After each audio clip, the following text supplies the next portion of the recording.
What has our Prophet said about the masjid? There's a hadith in Sahih Bukhari concerning Judgment Day, and it is very hot, and people are thirsty, and the followers of Prophet Muhammad ﷺ go to him, and he's there at the spring of Al-Kawthar, and he offers them water, and that water quenches their thirst. But there are some Muslims who come to him for water, and he refuses to give them water. But in another hadith also in Bukhari, it is Allah who said, don't give them any water. And they ask, O Messenger of Allah, why? We are believers, we follow you, we are Muslims. Why are you denying us water? And the Prophet would say, you changed the religion after I left.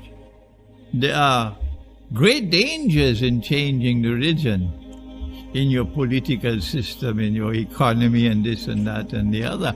But the worst place of all to change your religion is in the house of Allah. You can't do worse than that. The Prophet, Allah's blessings be upon him, gave us the rules of prayer, of being allowed to enter the masjid. And he never told us that you need to have a face mask to be able to enter a masjid. I went to a masjid in Warrenville, in Trinidad, for Salatul Jummah.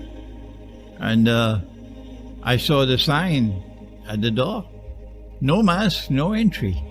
I turned my back on that building which pretends to be a masjid. I turned my back and I left it, and I performed Salatul Zuhr. Allah's Messenger said, one learned man is harsher on Satan than 100 or 1,000 ignorant worshippers.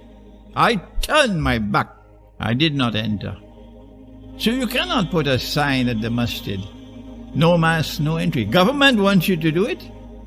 Who is Al-Akbar in the house of God? Who is Al-Akbar? Who is supreme? Whose authority is supreme? Is it the Supreme Court which will determine that? Or the Privy Council? Where has knowledge gone?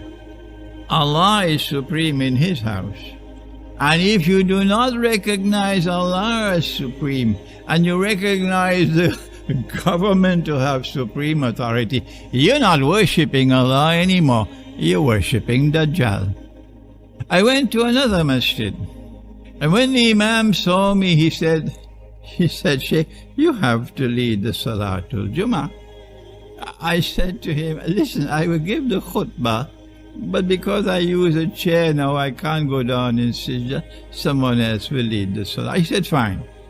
So I went on the mimbar and I gave the khutbah, and I made mention that in Allah's house, Allah is Al-Akbar, not the government.